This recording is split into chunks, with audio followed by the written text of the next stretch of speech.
to not have any ability to protect ourselves. There we go. Awesome. And I say this almost every time I speak. It's not written to us. It is not written to us. It is written to the government. Congress shall make no law. Because our founders knew we know how to take care of ourselves. I got a lot of stuff. Anybody here got shoes? I mean, you coming after, when the, you know, and our founders lived in a time where, you know, the military that were against them could literally come into their house and take their things or quarter there. And our founders made sure that that was not going to be able to happen again by giving us the power.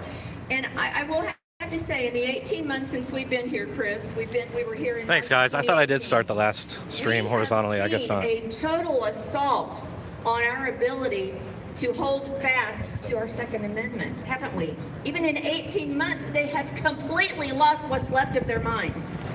Yeah, hit that like button, folks. You know, as a hit it. legislator, and I'm here with the Army, Ron Hood, incredible, and Tom Brinkman and John Becker. We are the radical nut jobs that they all hate up here.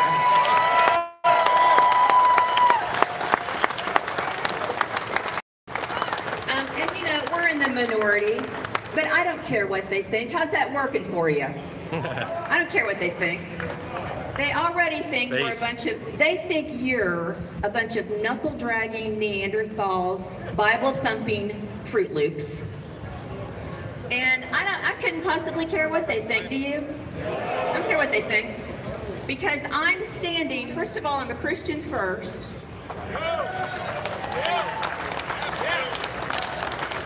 And a conservative second, and a Republican third, and that's moving down all the time, but I just say. But you know, we're now facing a government that literally wants to deny me the right to defend myself, and that's not their job. The Nancy Pelosi's of the world can shut it. Yeah.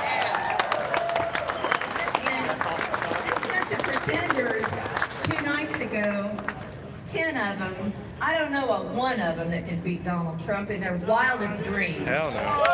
Not a one. But I know that our founders would have, if they could have looked ahead in time and had seen this group trying to take the White House, who want to do things like shout their abortion and take your guns, they would have wondered that why we're being asked to give up our rights during such a time of violence. Now, I'm from Southwest Ohio, just south of Dayton, and we saw a tragic shooting back in August. It's so painful, really, for any community to have to go through that. And the first thing the next day, you know what the left said? You've got to get rid of those guns. They didn't mention the shooter. You know who they talked about? Donald Trump. This is all Donald Trump's fault. And this is the fault of the guns.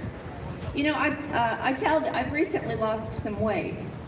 So you know what? You know what didn't make me fat? My fork. My fork did not make me overweight. I did that. And my gun doesn't kill anybody. It's just a piece of metal.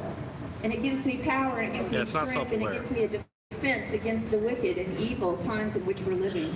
And so we're not sheep. Hey, if you're just getting to the stream, welcome. This is the Ohio Gun Rights Rally. And I don't want to alarm you because, you know, we're living in a dark time.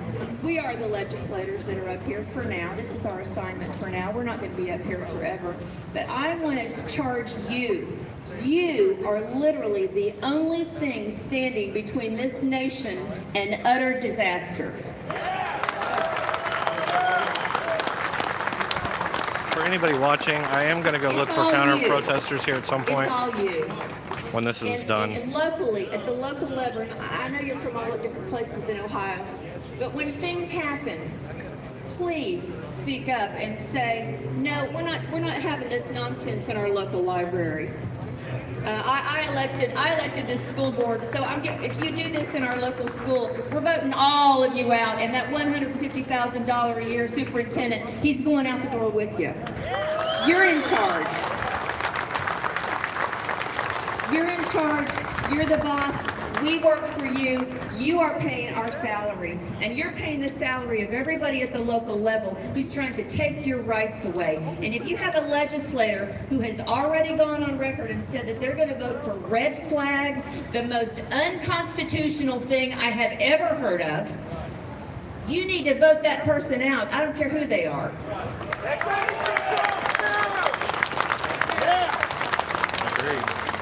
This is how we will be safe. I want to be safe in my community.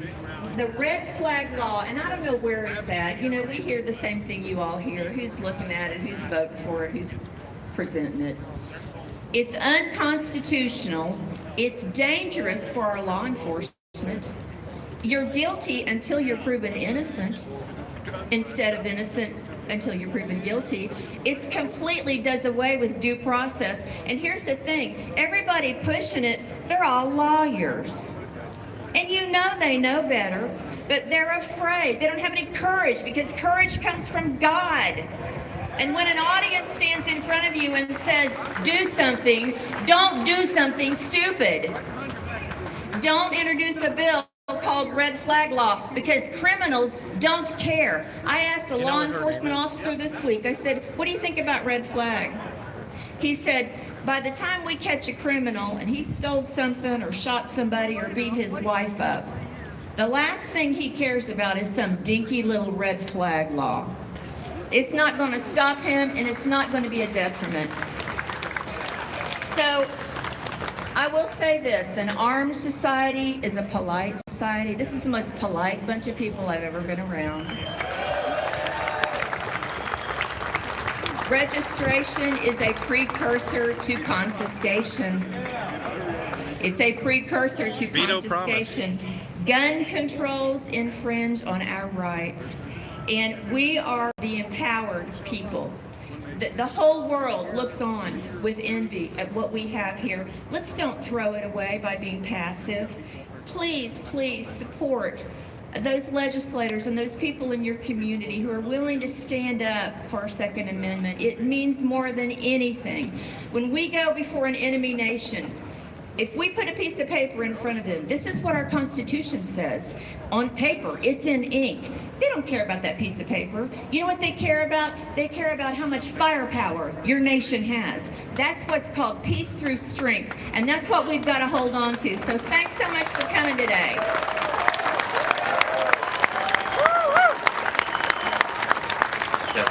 Give it up for Candace Keller. I knew that was coming. Okay, I just met a girl, and she is a veteran. She's retired from the Air Force, Lieutenant Colonel. She's kind of a little tiny thing. And she did 2 tours in the Middle East, and she's seen a lot, and she's got a lot to say about the Second Amendment. So I want to introduce Jennifer Gross.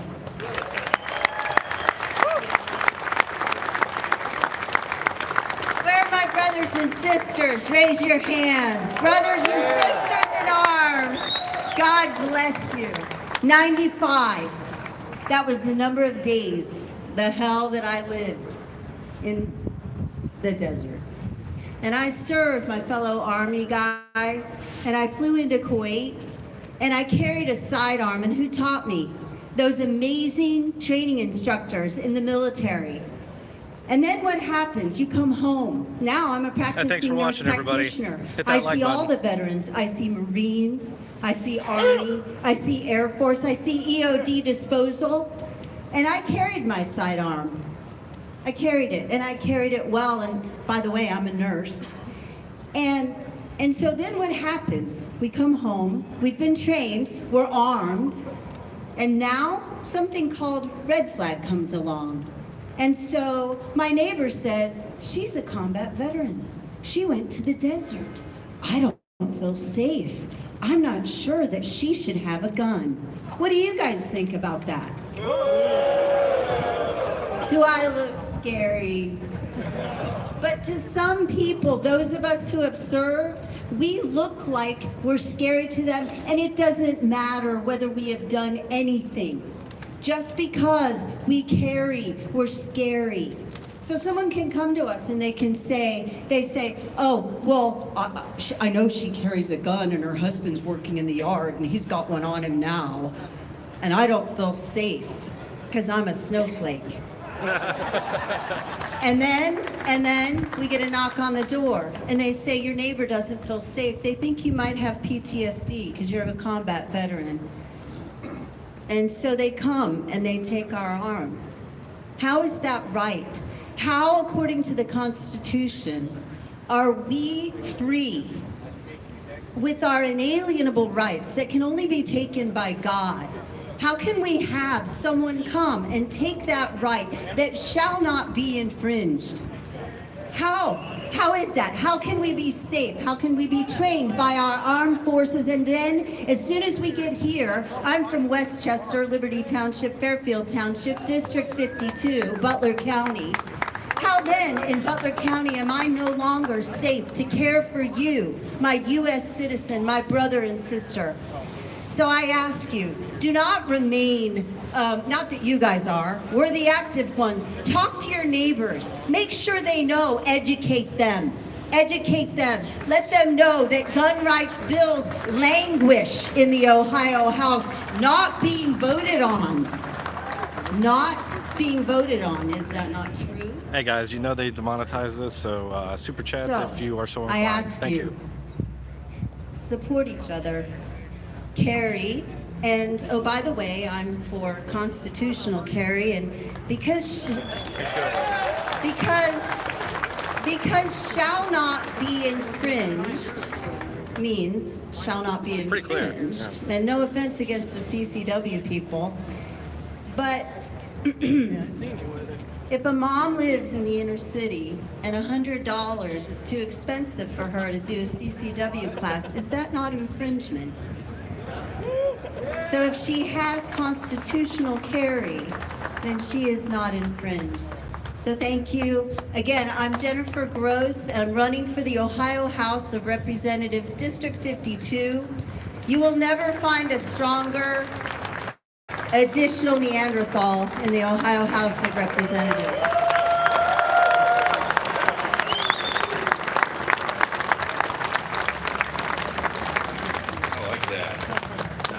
Herself a Neanderthal. Is this thing working? I can hardly hear it. Here we go. All right. First thing before I start speaking, and I'll try to keep it a little bit more brief than some of my recent videos. But the Ohio Gun Owners booth back, Tom, I saw that. Over here. The OGO booth back there, we're running special on memberships today. So make sure you stop by. We have a wonderful new T-shirt. It's got the Betsy Ross flag. Apparently, it's the newest racist symbol. Yeah. So we threw it up on I need to get our a most Betsy recent Ross shirt, and it's a fantastic shirt, and it triggers people quite effectively. So excuse me. make sure you stop by there. It's a rally. Hey, thanks, Grimfang. Appreciate it, Another buddy. thing I'd like to just read off here for just a few seconds. Anybody's is interested in some of Ohio these Gun Owners? fabulous signs that I see here today. They're fabulous. I see this one over here first and foremost. Hold that thing up big. It says, "Betrayed Ohio Gun Owners Toothpaste," and it says liars. And it says Jim Irvine. We're going to talk about some of these things here today. And these are people that are making deals with the devil, but we'll get into that in just a few moments. Candace Keller said something just a second ago. She said this is a war on women. And then the following speaker, I'm sorry, I don't remember what her name is. I'm bad with names.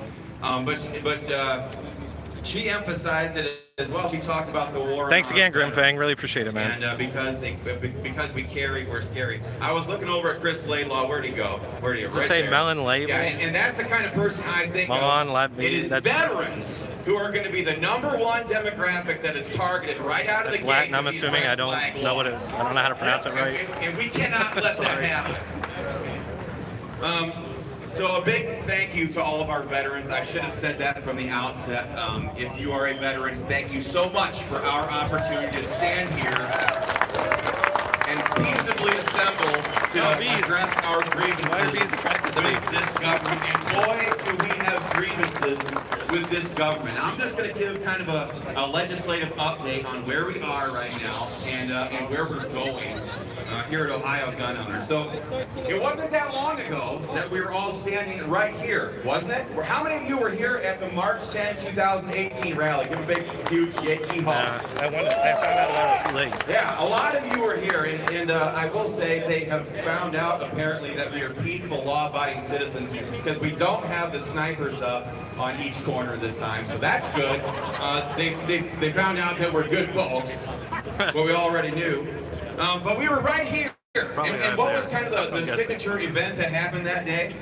Mary Taylor stood here and held her gun high, and she went on the record for gun rights and said, I will not vote for red flag gun confiscation orders. I will not vote for universal background checks. You all remember that? Yeah. And so we spent the next several months like hound dogs, dogs on bones, trying to get Governor or candidate DeWine to go on record against some of this gun control, or at least say that he would support and sign into law some of the pro-gun bills that we are now trying to push through our General Assembly. And what do we get? We got nothing.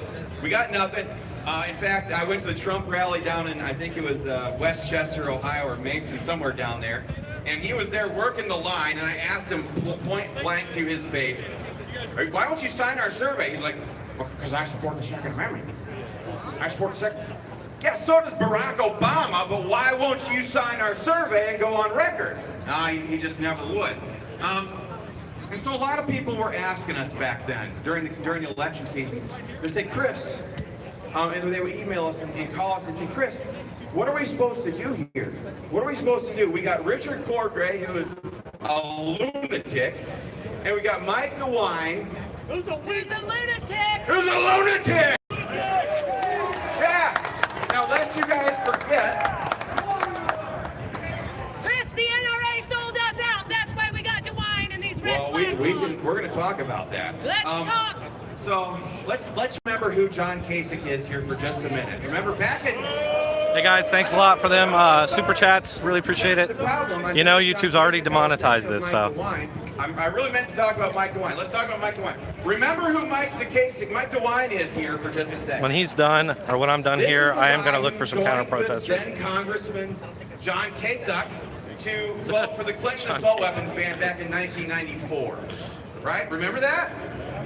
Now, we don't remember that very often because it was actually John Kasich who got the letter of thanks from President Clinton saying you did such a wonderful job stabbing your constituents in the back and supporting this gun control. So we have that record for Mike DeWine. We have him on record voting to let gun control organizations sue firearms manufacturers. Remember that? Because, but he never supported a bill that said we could sue car manufacturers for automobile accidents. No, he never did that. He's also the same guy who joined with Dianne Feinstein in 2004 to reintroduce, after it had sunsetted, to reintroduce the Clinton assault weapons ban. How about a boo? And for those of you who are about ready to jump down my throat and say, hey, you're using the left's terminology of assault weapon ban. Yes, I know. I'm borrowing their terminology. There is no such thing as an assault weapon. But so that's Mike DeWine. And so everybody was asking us during election season, Chris, what do I do? What do I do? And I said, you know what? Let me ask around to a few people who've been around this state for a long time. I'm just going to bounce this. I have these suspicions, but let me get back to you guys. So I started calling around to some people who've been following Ohio politics for a long time, and they agreed with me right out of the gate. They said, "Look, if we have Richard, we know what Mike DeWine is. We know what he is. We know he's just John Kasich reloaded. He was nasty as a congressman. He said he found Jesus. I see some people gathering out there. Maybe. We know what he is. We know what he is. He won't go on record. And he said, and a lot of people said to me, say, Chris, think about this. If we have Richard Cordray, and this is a hard pill to swallow, folks. If we have Richard Cordray, think of it in terms of our legislature. How are Republicans in the legislature going to react if a Democrat governor tries to run through gun control? I said, well, sounds pretty easy to me. I think they'll probably act like Republicans. And to a person that I talked to, said, absolutely, that is the case. Because now, what do we have?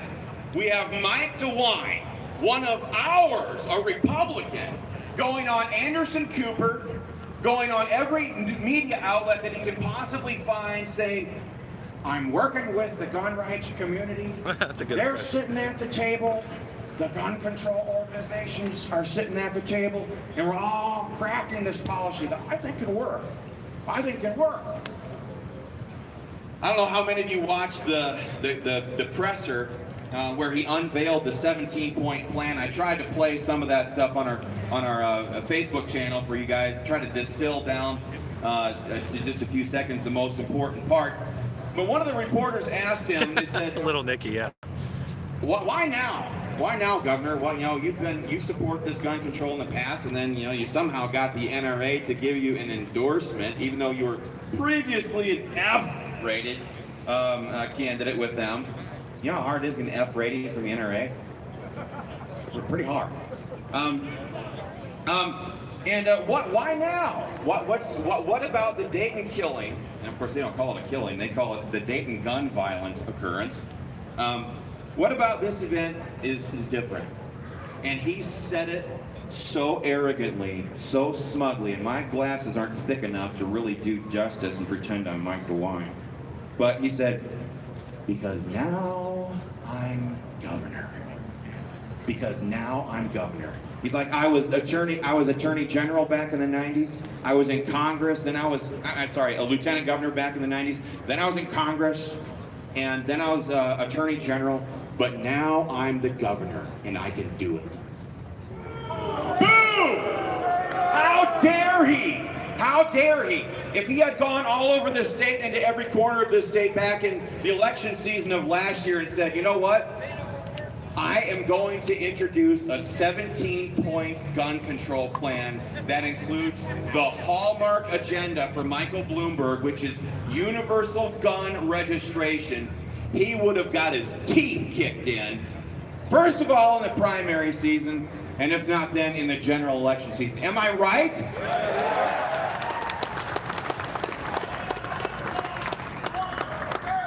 I hear people saying recall. Tell him to resign. That's exactly what he should do. He should come here.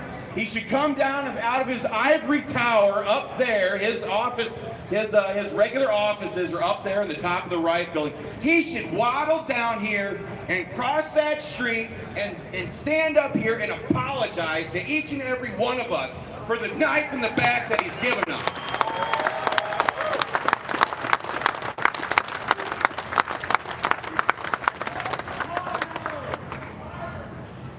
He's tyranny reloaded. That's exactly what he's. He's Kasich reloaded.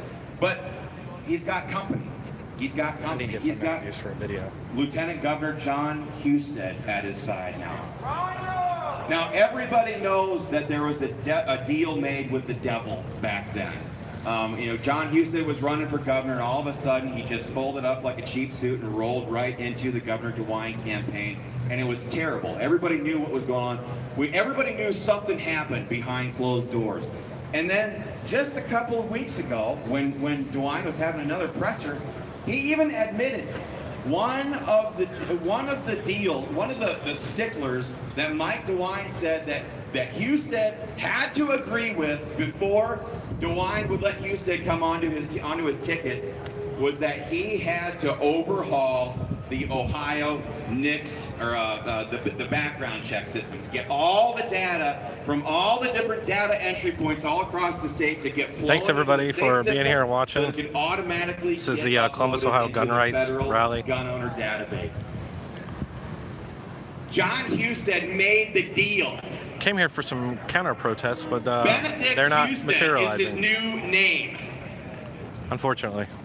Be funny. So John Husted has signed off on universal background checks. I'm gonna walk around here a little bit. Anybody here who is opposed to universal background checks? In fact, Do you know what let's that walk over here real is? quick.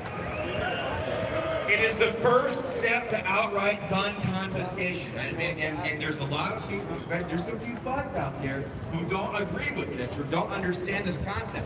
But the background check system, A, it has never stopped a single mass killing. Everybody, we've all seen that now. But B, it is a federal gun owner database system. And the day that they come to try to take away our guns, that is the database that they will be using. John Houston made the deal to enhance that system right here in the state of Ohio. Remember his name for later on down the road. He sold gun owners out completely. So, yeah, I'm actually not surprised. So, like I said, DeWine's got companies. We've got Houston. This is a cast of characters. There's a couple. There is a social justice park. It's actually called Social Justice Park, right down the road from where we're at right now. Maybe we'll go there and talk to people at Social Justice Park. It's literally walking distance. We can probably walk right over to it. Who else is on this cast of characters? Let's talk about Senate Republicans. Huh? Well, we're going to get to that. Hold on. Hang on. You're jumping the gun. Senate Republicans. It's no secret. The Columbus Distrace or Columbus Dispatch, whatever you want to call it. I'm sure they got one of their people slinking around here somewhere. They've been reporting on this with glee that Senate Republican President of the Senate, Larry Obhoff. If you haven't yet, hit that like button. Subscribe if you haven't already. Hit that bell notification. No, you don't, because due process is still violated in that thing. But so you got Larry Obhoff, who is saying that he supports it, and then the leftist news media, they did a poll. Glad to see some of my favorite people here. We got Cindy. We got Modus Operandi. I'm gonna read these Republican names out loud. I saw some other people. Now keep in mind, these are Senate Republicans who have said that they will support got Lucky Son here. Nice. 17-point gun control agenda plan, and they haven't even read the bill. They haven't even read the bill. They're just pulling Nancy Pelosi. We gotta pass the bill in order to see what. There will be a video hopefully with this as well, if my battery doesn't die. I might have to cut the stream short here, just so I have enough battery to go around and do some interviews. We've got Senate 7. Hey, at least my phone's not overheating like in Cincinnati. Steve Wilson. Give him a boo. Give him a boo. There you go. Senate District 10, Bob Hackett. This one's, she's a real peach. She's a real peach. Senate District 16, Stephanie Coonsey. You ever heard of Nasty Boo? Yeah, she's a real nasty piece of work. She's the same one who joined up with Senator John Eklund last year to co-sponsor, or to joint sponsor, the Senate companion bill to House Bill 585. Remember that bill? That was John Kasich's gun control bill. At least John only had a 5-point gun control plan, whereas DeWine has a 17-point gun control plan. So yeah, nasty piece of work, Stephanie Coonsey. Senate 31, this was really shocking. Jay Heiner that he support has never read the bill. Give him a big move. Kirk Schuring and Matt Dolan are the other two from Senate 29 and Senate 24. See ya, Diesel. Said that they will support this garbage, even though they've never. All right, guys, I'm gonna go ahead and cut the stream for now because I just said my phone wasn't overheating. It is. Where you people are the strongest in this state. This is where there's the most amount of resistance. You're looking at 2 of them right here and 2 more over there. We got our biggest amount of resistance. Yeah, give it up for them again.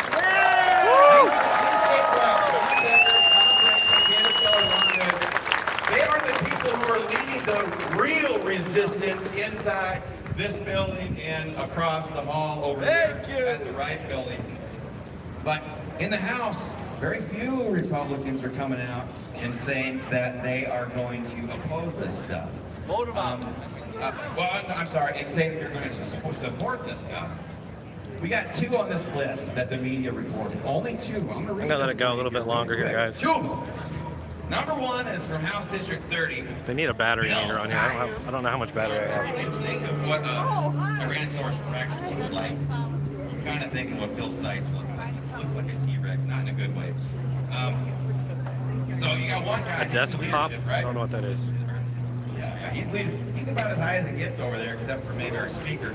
But the number two in the House, I thought this was very shocking when I first read this. This was House District 52, and it still just blows my mind. House District 52, Representative George Lang. What in HE double hockey sticks is George Lang doing, saying that he's going to support red flag gun confiscation when he's never read the bill? Now, for those of you who don't know who George Lang is, I'm sorry, I get bogged down in the minutia of this stuff too much. So tell me, shut up, Chris, keep moving if you get bored. But George Lang is the chair of the Criminal Justice Committee. Okay, he's the chair of the Criminal Justice Committee, and guess where constitutional carry got sent by the Speaker after we passed it out of the Federalism Committee? It got sent right over there to George Lang's committee in the Criminal Justice. Guess what? Guess what also is happening with George Lang? He's got a very eventful life. He's also running for state senate. He thinks he needs a pay increase. He needs an office upgrade. He doesn't want to cross underneath the tunnels anymore. He wants to just have his office right over here where the senators have their offices. Well, you want to know who George Lang is running against in the Senate? Anybody take a guess real quick? He's running against her, right here. He's running against Candace Keller. Candace Keller, again, she is the joint sponsor on the Stand Your Ground bill that's about to be introduced momentarily. So to say that constitutional carry has an uphill slog right now, that'd be a fair and accurate statement. But George Lang and Bill Sykes, those are the only two Republicans that have said their public support for red flag. All right, guys, gun I'm going to go ahead and cut this so I have batteries for interviews. I'm almost done with the cast of characters here. We're going to get to BFA in just a second. But, thanks for watching. The media. The media. Look for the video here in the next couple days. Has anybody seen the Columbus Dispatch around here? Are they around here? They got to be around here somewhere.